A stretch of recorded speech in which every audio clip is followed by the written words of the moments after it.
어제 이어서 기후위기에 대응하기 위한 탄소 중립 기획 뉴스를 마련했습니다. 이미 여러 차례 보도해드린 것처럼 시민들은 자전거로 출퇴근하기와 나무 심기 같이 여러 탄소 중립 운동을 펼치고 있는데요. 그런데 정작 탄소 배출의 대부분을 차지하는 기업들의 대응은 소극적입니다. 윤희정 기자가 보도합니다. 한 해 8천만 톤의 온실가스를 배출해 배출량 국내 1위인 포스코. 결국 오늘 2050년까지 탄소 중립을 달성하겠다고 밝혔습니다. 에너지 효율 향상과 경제적 저탄소 원료 대체, 그리고 수소환원 제초 기술 개발 등을 통해 목표 달성을 하겠습니다. 하지만 환경단체 등은 제조 과정에서 다량의 탄소 배출이 불가피하고 지난해에도 탄소를 초과 배출해 배출권 구매 비용이 전년 대비 54% 증가하는 등 실현 가능성은 낮다고 지적합니다. 수소 기술 개발로서 배치하겠다라는 얘기가 나오지만 그게 얼마만큼 현실적으로 실현 가능성이 있는지도 현재로서는 굉장히 모호한 상황. 이처럼 국내 상해 기업 50개의 탄소 배출량은 전체의 70%에 이르고 있는 상황. 이에 비해 기업들의 탄소 중립 참여도는 저조합니다. 대한상공회의소가 탄소 배출권 거래제 참여 기업 400여 곳을 조사했더니 탄소 중립 정책에 대응 중인 기업은 30% 정도에 불과했습니다. 또 중소기업을 비롯한 전체의 43%는 현실적으로 탄소 중립이 어렵다며 그 이유로 경쟁력 약화와 업종 존속 위기 등을 꼽았습니다. 자체적으로 대응할 수 있는 여력이 없는 게 가장 큰 문제고요. 참여 기업들이 원가 인상에 따른 요인을 상쇄할 수 있을 정도의 인센티브가 마련되어야.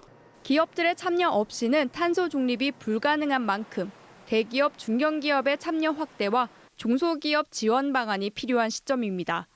KBS 뉴스 윤희정입니다. 네, 보신 것처럼 탄소 중립 실현을 위해선 시민과 기업, 정부 할 것 없이 모두의 참여가 중요합니다.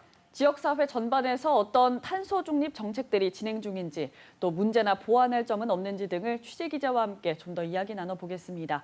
윤희정 기자 나와 있습니다. 어서 오세요. 네, 어서 오십시오.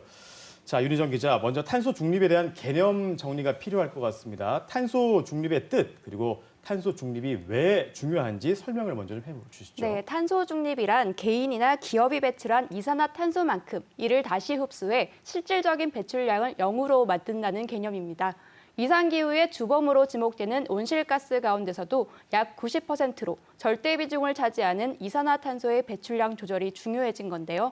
산업화가 본격화된 지난 1900년대 이후 온실가스 배출이 급증하면서 한반도의 온도는 평균 1.5도 상승했습니다.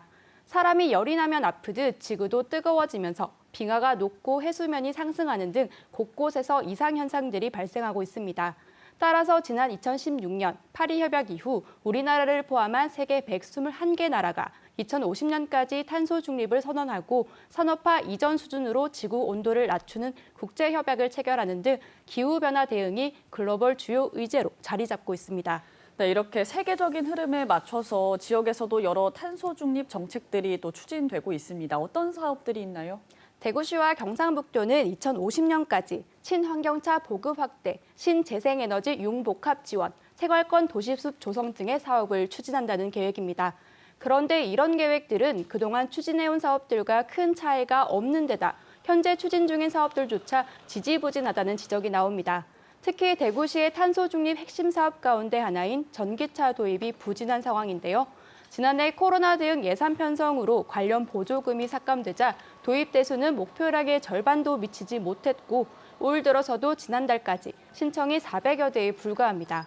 대구시는 그러나 당초 목표대로 오는 2030년까지 전기차를 전체 등록 차량의 절반인 43만 대까지 늘리겠다고 거듭 밝혔는데요. 전기차 이용자에 대한 혜택이나 충전소 설치를 대폭 늘리지 않는 이상 실현 불가능한 목표라는 지적이 나옵니다. 뿐만 아니라 시군별로 난립하는 신재생에너지 정책을 체계화하고 지역의 제조 생산 기업들도 친환경 에너지 체계로 전환할 수 있도록 지원이 필요하다는 목소리도 나오고 있습니다. 네, 탄소 중립이 중요하다는데 의견을 내는 사람은 뭐 없겠지만 예산 등 현실적인 이유로 실천은 좀 어려워 보이거든요. 어떤 대책들이 마련되면 좋을까요?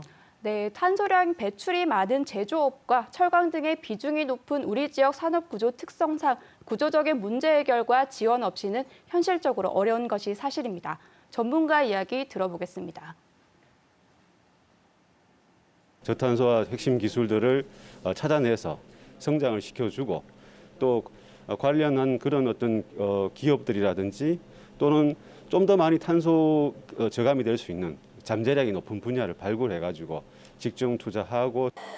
네, 아직은 초창기 단계로 탄소 중립 계획이나 대처에 대해 성적표를 매기기에는 이를 수도 있습니다.